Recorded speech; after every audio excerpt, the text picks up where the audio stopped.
Hello, and welcome you all to the 21st New York Indian Film Festival, the virtual edition powered by Movie Saints, which is running June 4th to June 13th.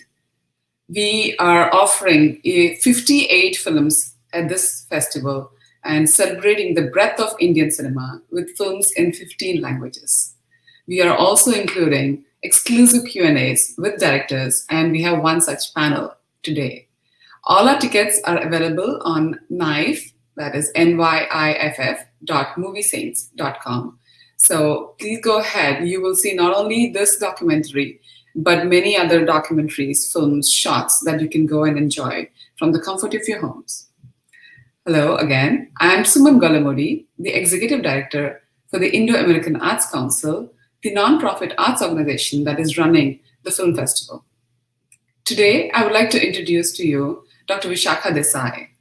She is a senior advisor to the president of Columbia University, as well as the chair of Committee on Global Thought, a presidential initiative that consists of new forms of research, as well as a graduate program on global thought. She is also President Emerita for the Asia Society, an organization that works to strengthen partnerships among people in US and Asia. Previously, Dr. Desai was at the Museum of Fine Arts in Boston as a curator for Indian and Southeast Asian art.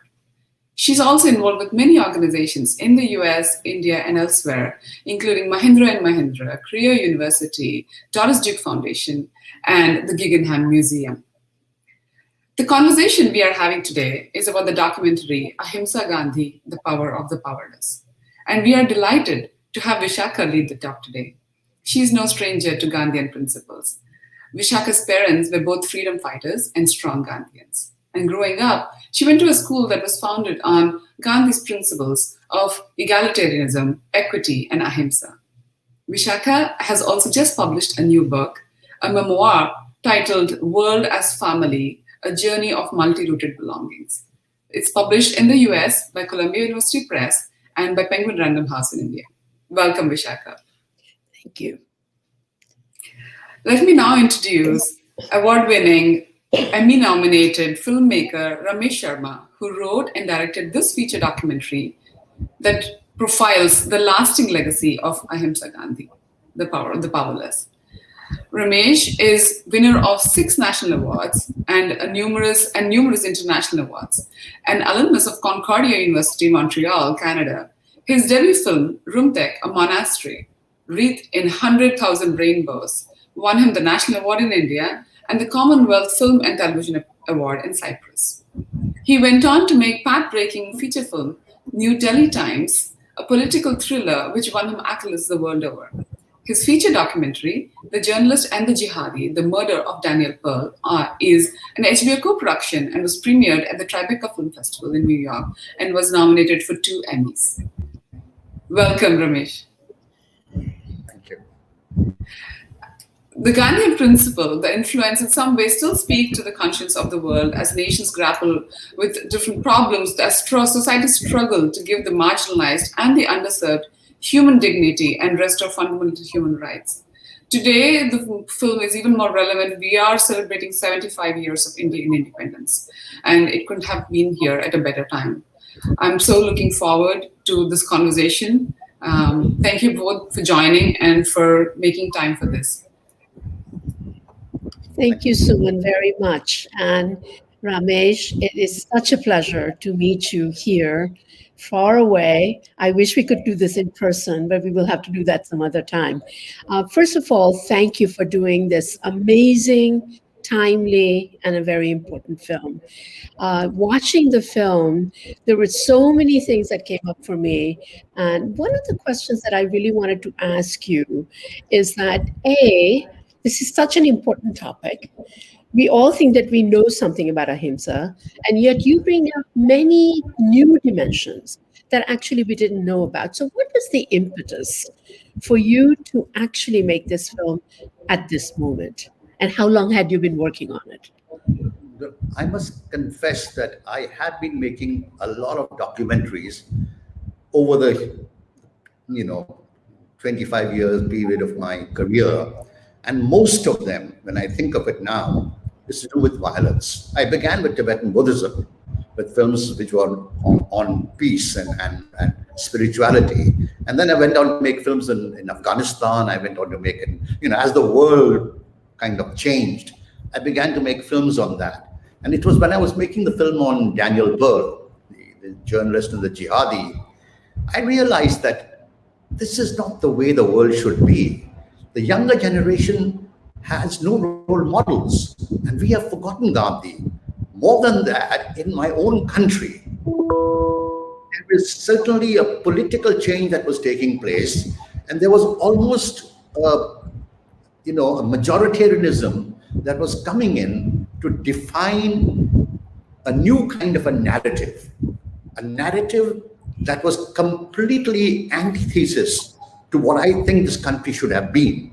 And that's when I decided that let's make a film that tells the story of inspiration. Because I think if there is one person that defines India for what it stands for, the soul of India, it is captured in Mohandas Karamchand Gandhi. The man was exceptional. It was for nothing, wherever you look in the world today, whether you look at Argentina, whether you look at Yemen, whether you look at Egypt, wherever, anywhere in the world, the name Gandhi is still synonymous with India. And I thought to myself, now, what is a new way that I can tell the story? Because everybody knows about Gandhi, yes, after Richard Attenborough's classic Ben Kingsley and Oscar-nominated, Oscar-winning films, there was nothing that I could say that would be new. And then I realized that there were stories of people who were so greatly influenced by Gandhi. So why don't I make a film that doesn't just tell the story of Gandhi, but talks about the core teachings of Gandhi that influenced other seminal movements. That's how I really began to make a film like this. And as you know, making a documentary film, which is so serious, is almost a gargantuan task in trying to raise money. So it took me a long time till I found a French producer, a French company that decided, okay, we think the time is right. The world is at the brink of extinction. Let us think of let us fund you, and you go ahead and make this film. And fortunately for me, I was very lucky that I got tremendous support from the Gandhi family. Rajmohan Gandhi, he was there, Leela Gandhi, all the grandchildren of Gandhi. But beyond that, I got support from all the Gandhian scholars. Ramchandra Guha is probably the greatest historian in India today who's written biography of Gandhi. Right. Tridip, Surad, he's probably the most intellectually modest man that you can meet in India, but right. Nobody has imbibed Gandhi as much as he, because Gandhi has written 90 volumes of his writing, and Tridip has translated all of it, or at least he's translated all of it, Right. And then there were other scholars from USA, Mary Elizabeth King. There was Tim Norton Ash from Oxford University. Apart from that, I had John Lewis, the most important Gandhian who lived in America till recently. And I was lucky that I managed to get an interview with him before he passed away. But these Gandhians were what really inspired me to, make this film. I think what's so incredible is not only that even those of us, and I do feel that I was imbued in that spirit, having been born and raised in Ahmedabad with two parents, both of whom were absolutely committed freedom fighters. And my father, as a journalist, actually in the 70s was writing about Gandhi in the world. When he came to America, he was talking about Italy, Sweden, other places where people were inspired. And his line was that Gandhi lives in the world. Where is Gandhi? India. And that was one of the things that I thought was very striking about the film. I thought I knew something about, of course, Martin Luther King Jr., Mandela, everybody talks about it, but it's the Eastern European piece that was particularly interesting, because actually most people don't put Alaska and Havel in the same place and their inspiration. And so yes. tell about how you got to the Eastern European side, and also what were the challenges in trying to get all of these amazing documentary films and early resource materials that you have managed to put together in the film? Well, actually, I've always believed that the best way that you can make a documentary film is research. Research, research, research. And the only way you can really make a great documentary film is research visually, research with audio, and it was, I had already decided. In fact, I had many other people I wanted in the film. I wanted many other Nobel Prize winners in the film. The budget didn't allow it, the time didn't allow it, but I was sure that I wanted Havel. Because if there was one man, and that's why I really borrowed his phrase, the power of the powerless. Because whatever you may say, Havel spent more time in prison than even Gandhi. And he was facing communists, the wrath of the power of communist tyranny, and he decided, like you see it in the film, many of his colleagues, I mean, he's dead now, but I got his colleagues to speak. And they talk about, Jan Urban says, that we had decided a long time ago that this would be non-violence because they wanted us to actually become violent. And one of the things that Gandhi has also realized early on in South Africa and in India, the moment a non-violent movement becomes violent, that is the end of the movement. That is why when Chauri Chaura took place in India, Right. And the police station was burned, he stopped the agitation. He stopped that entire thing. Nehru was angry with him. Patel was angry with him. They said, we've just got the momentum. You're losing the momentum. And Gandhi told them, you do not understand what is non-violence. Non-violence cannot be fought with even a modicum of violence. So when he began the Salt March, he told his people, he trained them, he took 79 of them into his ashram, and he trained them that even if they hit at you, you will not raise your hands. You will take the blows. Right. Because that is the only way the conscience of the rest of the world will be aroused. And you will win the war. Because his basic thing was morality. He did not believe, he believed that means and ends were together. You cannot have wrong means and expect to get a good end. Right. Gandhi had, and this is what Havel did. And it was amazing, of course, the same thing, Lech Walesa, when I spoke to Lech Walesa, he told me very clearly, he said, right from the beginning, we had decided we'd form a union. We had the great Soviet Union facing us. In fact, they came and cracked down and there was a lot of violence there, but they never went into violence. Their only resort was strike, civil disobedience, and Gandhi learned it from who? He learned it from Thoreau. Gandhi's he learned it from Tolstoy. He learned it from Sermon on the Mount. I mean, he claims that there was no greater book or sermon on love. And that was another thing about Gandhi. He believed that love is truth. And truth is the most fundamental thing about any movement. And that is where, he's so different from any other leader in the world. Right. Because he was a complete genius in that sense. He was a communicator. Yeah, the thing that really struck me in the movie is that the power and the moral power of that idea and how it generated excitement. And it was all in simple gestures. So when you talk about Havel and the clicking of the keys, what a fabulous idea. But that would not have happened were it not for Gandhiji picking up the salt. And that simple gesture. And I know from my personal lifestyle, in the sense of my father, that he was 17 years old when Dandi March happened. But then for Dharasana, he was there. And the excitement that he talked about, which is that these young men, in their 20s, and they're going there at 4 o'clock and they're in search of tea. And you get a cup of tea, the villages are all there, and then 5 at a time, 10 at a time, they go, and they were all hit by the stick no guns, but sticks. And Yes. Papa said, that's my badge of courage. I still have that march. That's some symbol.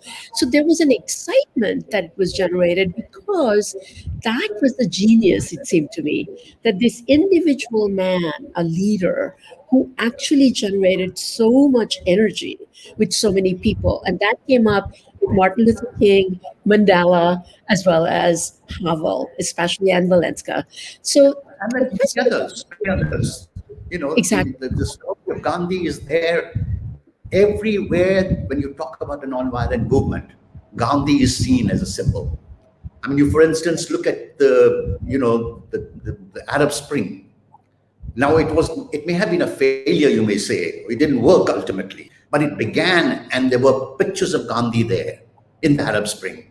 You look at Yemen, the pictures of Yemen, the woman who who began that all. She was inspired by Gandhi. Look at Tunisia, you know, everywhere, all over the world. Whenever you talk about nonviolence, Gandhi becomes the inspiration. He's the lone star. And in fact, Gandhi had told one of those preachers who had come to visit him in 1930s, 1935, I think, and he told that the greatest symbol of nonviolence will be demonstrated by the African Americans in America, and because you they are going mentioned to that, do violence. yeah, Yes, in it's the in film, my film, and it's right? actually true. John Lewis talked about it. Everybody talks about it, and Martin Luther King. I mean, he came to India in 1959, and he says, "I go to every other country as a tourist. I come to India as a pilgrim." But This was the you move. know, yeah, the thing that I want to ask you is that what what feels sad to me is that here is the name Gandhi, the word Ahimsa, that is everywhere known in the world and identified with India. Where is India today?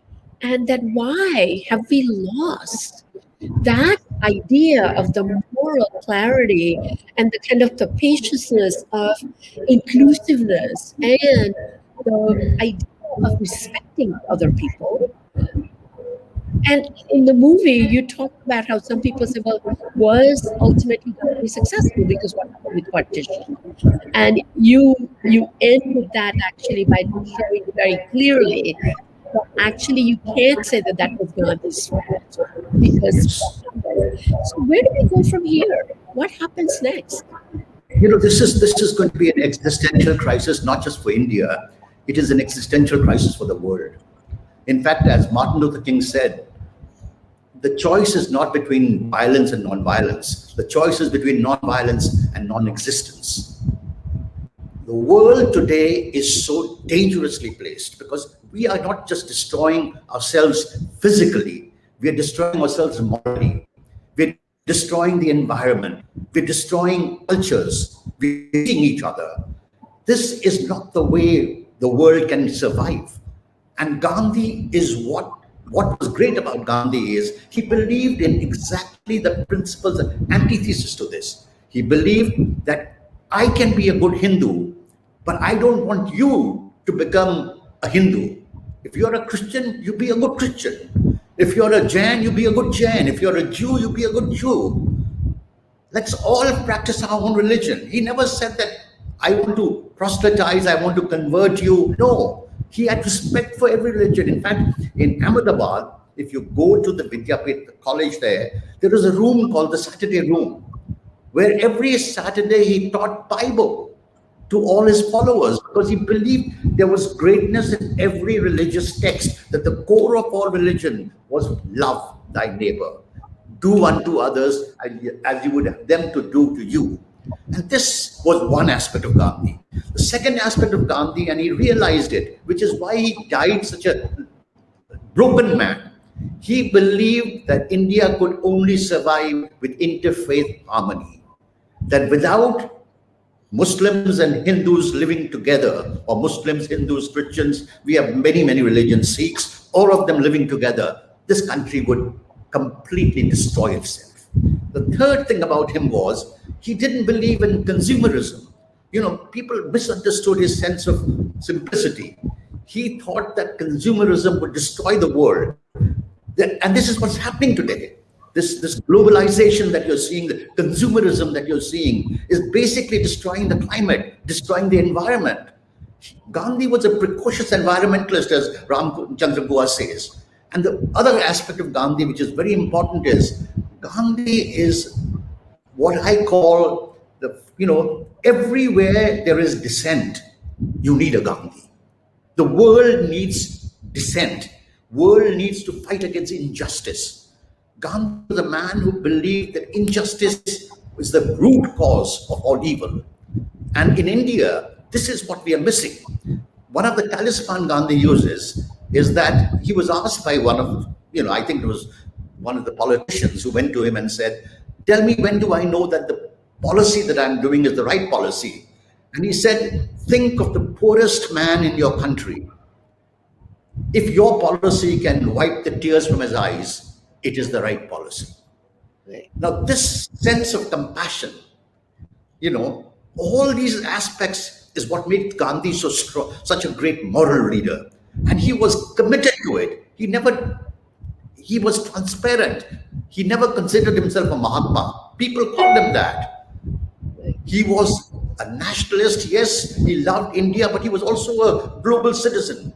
He believed that people could only live together with love, compassion, environmental friendliness, and equality, interfaith harmony. You don't have that. This is what's happening in India today. But having said that, let us look at small little pockets of hope that we have in India. There was, for instance, a few years ago, it's not in my film, we did it, we shot it, we didn't put it in the film. There was this dam being built, village people were being sort of taken away from that area. They didn't want to give the land. The land was fertile, but they knew the water was coming there. In protest, they stood in the water, the women of the village and the men of the village. For 15 days, they slept standing there in the water. The fish was nibbling their feet. They were getting blisters. They didn't move. Ultimately, the government had to give in, and that was the power of what I call the Gandhian nonviolence. You see that today with this young girl, the Swedish girl against, Right. Greta. Yeah. I mean, Greta. there are younger generations too who are today showing us. In fact, when the Parkland, the shooting took place in America in that school, you had this young generation of people moving to Washington D.C. Now these were the Gandhians. Even to an extent, some aspect of the Black Lives Matter before it became violent and deliberately made violent. It wasn't really the regional Black Lives Matter was not a violent movement. You still have all that existing because everybody knows that the moral aspect of humanity must be redeemed. Right. And Gandhi represents that. Well, it's very clear in your film that message and the torchbearer for these messages now will have to be young people. And in fact, let's hope that the young people will see the film, will be inspired, and maybe one should write a little guidebook about if you want to start a movement, what does it take? What are the things? What can you read? I almost think your film has the potential to start a movement across the world because I work with young people all the time. And everything that you talk about, I think that especially the Generation Z, the ones who are in their late teens and early 20s, they really do feel that the systems that we have built, all the adults, are completely broken. They really feel that somehow we have to come up with a new narrative for climate, for social justice, and for treating the world more respectfully. And so the book I wrote, World as Family, is really a memoir to describe this, exactly what you were saying. And I hope that your film is in fact part of that new movement, as much as some people would say we are all romantic and it is not realistic, it doesn't work. But thank God you did Vishakha, the one important thing I'd like to say is that one of the things that Gandhi taught us and is that there must be ethics in politics. The ethicalization of politics, the spiritualization of politics. If that is not there, you're going to create Machiavellian politics. And that is the end of it. I mean, today you're going to see more and more people, more and more democracies are sliding towards right-wing fascism, sliding towards authoritarianism. It's very dangerous. That is the greatest danger the world is facing. That is going to destroy the world. And Gandhi fought against that. He fought it through non-violence. And I say fought, it sounds like it's an aggressive word, but his fighting was through fasting. He fought against injustice through the pure, simple aspect of love. Because you loved him, you felt that he was going to die, you broke away from the, whatever wrong that you were doing. And that aspect of Gandhi, the ethicalization of politics, the spiritualization of politics, is another very important. He injected that, and the British never understood it. And neither could the Indians, which is why on the 15th of August, 1947, he decided not to spend his time celebrating in Delhi. He was in Calcutta fasting. And when the BBC chap comes to him, he says, I have nothing to say. Because he knew that India had been divided, that Indians and Muslims were killing each other, and that is not the India he wanted. And that is unfortunately the India that's happening today.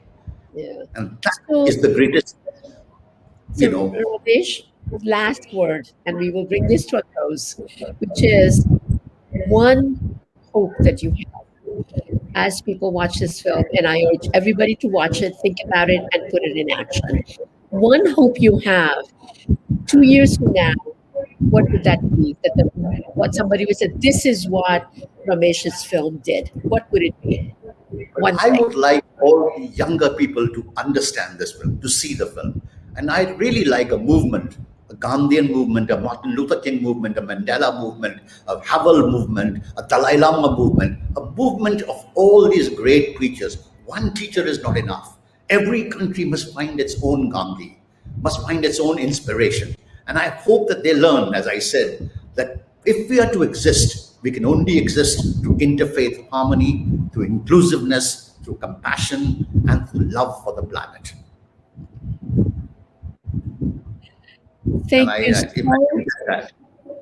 Thank you so very much. This was wonderful. And I really encourage all of us, young and old, young at heart, to watch this film and put the principles in action and find your own movement. Thank you so much, Ramesh, for joining us. And I hope all of you will go and get the tickets, if you haven't seen the film and other films, at NYIFF, moviesaints.com. Thank you for joining us. Thank you. Thank you very much.